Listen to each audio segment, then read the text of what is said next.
iisipin ka palagi ng lalaki na kahit may bago pa siya.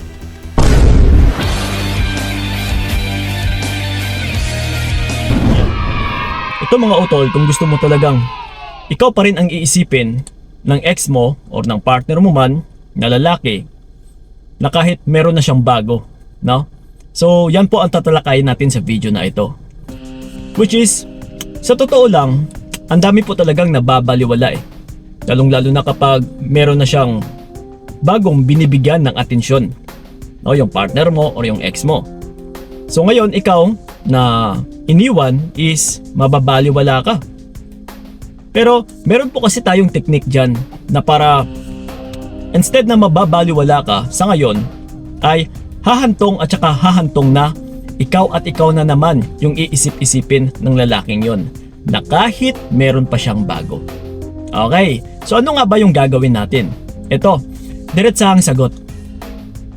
Kung ikaw man ay palaging nagpaparamdam and kung ikaw man ay palaging naghahabol pa sa partner mo kahit sa pamamagitan na lang ng pag-message, pag-beg, or sa pagpaparamdam na lang na kahit nang e-esto ka pa, is once na malalaman ito ng ex mo or ng partner mo, do you think iisip-isipin ka niya kung nandyan ka naman, na ikaw pa ito yung naghahabol, na ikaw pa ito yung nag-iisip din sa kanya?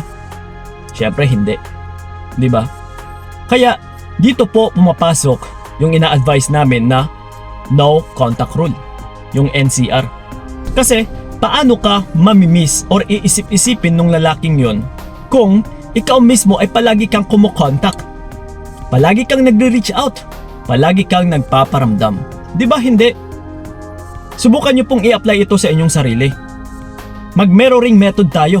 Baliktarin natin, i-reflect natin sa ating sarili na kung ikaw man sa ngayon is umaayaw sa partner mo and kung siya is palaging nagpaparamdam at saka nagpaparamdam sa'yo, do you think iisip-isipin mo siya?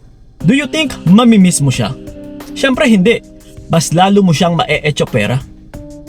So yun din ang nangyayari sa inyo sa ngayon. Yun din ang nangyayari sa'yo kung bakit kanya na-echopera. Kasi binibigyan mo siya palagi ng atensyon. Yes utol, so yun ang kailangan nating tanggalin sa pamamagitan na mag-no contact rule tayo. Ito po yung tamang pamamaraan or tamang panahon para i-apply yung no contact rule. Kung gusto mong ma-miss ka ng partner mo na kahit meron na siyang bago is huwag na huwag kang magparamdam. I know utol na masakit kung minsan na parang ang hirap, no, na parang hindi natin kaya kasi ang isang sumasagabal sa ating isipan na kung tayo ay aatras, na kung tayo ay hindi na magpaparamdam, ay baka tuluyan na mas lalo silang magsasama, na baka mas lalo kang tuluyan din na makalimutan kasi nga ikaw mismo ay hindi na nagpaparamdam. Di ba? Yun kung minsan ang palaging umiikot sa ating isipan. Yun ang nagiging mindset natin. Pero sa totoo lang utol, yung iniisip natin ganito ay hindi pala yun yung tama. Na wala palang katuturan yun. Na wala palang katotohanan yun na akala natin is mas lalo silang magsasama. Which is kabaliktaran. Na kung tayo pala ay aatras, na kung tayo pala ay tatalikod sa taong minamahal natin, na naging tapat tayo, na inaasikaso natin, na inaaruga natin, na pinapakitaan natin ng loyalty, ay iba pala yung impact once na tayo ay umaatras sa kanila. No, kapag tinanggal mo yung presensya mo sa taong ito, hindi ka na nagpaparamdam, ay iba talaga yung impact. No, lingid sa kaalaman natin na akala natin is mas lalo pa silang magiging matagumpay yung relationship nila, ay hindi pala, kundi mas lalo palang masisira. Alam mo kung bakit? Kasi once na ikaw at ikaw na yung pumapasok sa isipan ng lalaki, ay mas lalo niyang ma-echopera ngayon yung bago niya. Diba? So syempre yun ang gusto nating mangyari. Pero paano natin mapapahantong sa ganito yung isang lalaki kung hindi ka nag-no contact rule? Kung wala kang binibigay na curiosity sa taong yun. No, hanggat hindi siya mako-curious, kasi yung curiosity utol, ay hindi po yan papasok once na ikaw mismo ay nag-feed palagi, no, ng balita or ng sarili mo na binabalandra mo palagi sa ex mo or sa partner mo na kahit meron ng bago. Yes, hindi mo siya mabibigyan ng curiosity. Mas maku-curious yung isang tao kapag hindi ka na nagpaparamdam at saka kapag wala na siyang alam tungkol sa'yo.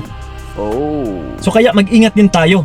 Kasama po dito yung kailangan is wala siyang mababalitaan tungkol sa'yo sa pamamagitan ng kaibigan, kamag-anak, kapatid o magulang man.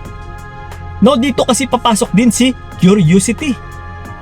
Hanggat meron pong nagbabalita or nag-aabot ng balita or nag-feed sa kanya ng balita tungkol sa'yo, ay hindi po papasok si curiosity sa taong ito. Yeah. No, kasi meron siyang nasasagap na validation or kasagutan sa kanyang katanungan sa kanyang isipan. So hanggat merong nag-feed utol, ay hindi ka po papasok din sa isipan ng lalaking ito. And lalong-lalo na kapag nalaman niya na ikaw ay naghahabol, so syempre, instead na iisip-isipin ka niya, mas lalo lang siyang makakampante. Hayaan mo na nga dyan. Alam kong naghahabol yan kaya mag-focus muna ako dito sa bago ko. See? Yun po ang mangyayari talaga. Kapag ikaw mismo ay binabalandra mo, na mas lalo mong nilalapit yung sarili mo sa taong meron namang bago. Na kapag meron pong bagong binamahal, or bagong kinakalaguyo, or niloloko ka ng partner mo, the only solution is kailangan mong atrasan. Huwag na huwag mong ilapit yung sarili mo sa taong meron namang bago.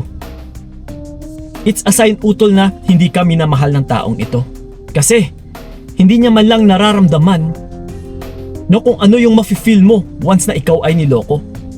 Kasi kapag mahal ka ng taong ito, wala siyang ibang unang iisipin kundi yung kapakanan mo or kung ano yung mararamdaman mo once na ginawa niya yung bagay na ito. No, bago kita lukuhin kung mahal kita, is iisipin ko talaga ano kaya ang mararamdaman ng taong minamahal ko. So sigurado masasaktan siya. No, kasi pantatraidor yung gagawin ko eh. Diba? Kasi mahal ko yung taong ito, so mas mainam na hindi ko na lang edediretso or hindi ko na lang itutuloy. Mahal ko siya eh. Diba? So ibig sabihin, iniisip ko or inaalala ko yung mararamdaman mo. Yan ang pagmamahal utol. So kapag tinuloy niya pa rin, dinerecho niya pa din, isa lang ibig sabihin yan, wala siyang pagmamahal sa'yo. And that's why, hindi niya kasi iniisip din no, kung ano yung mararamdaman mo once na ikaw ay niloko. Okay? So yun po, tanggalin niyo po yung presensya ninyo. No, mag no contact rule kayo utol. Mag no contact rule kayo as hell. No, kailangan talaga is matibay ka dito. Kailangan is pusong bakal ka muna dito.